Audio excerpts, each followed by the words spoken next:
Y en otro punto de la ciudad de Lloré, presentamos ya los trabajos desarrollados de la Secretaría de Acción Social a cargo del licenciado Héctor Cárdenas, secretario ministro de dicha cartera. En la Secretaría de Acción Social tenemos varios programas.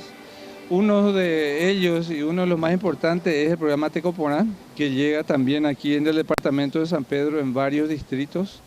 Es un programa que estaba prácticamente parado por 5 meses, ahora se está reactivando y la idea es ir cumpliendo mes a mes con el compromiso. Y la idea es ampliar el año próximo a más de 100.000 familias. La visión nueva que se pretende es poner mucho énfasis en la corresponsabilidad.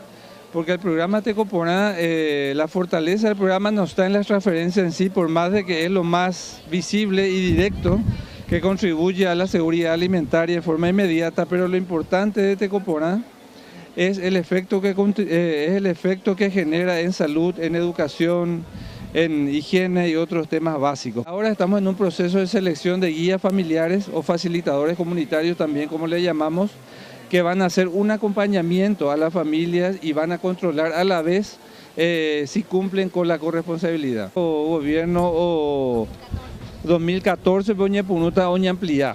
O sea, de entrada de Catuiro muy que paitela 220.000 familias la Amboria Jueteo ya coñan de país, pero por lo menos 100.000 áreas, la mitad por lo menos 2014, pero ampliar vejamos.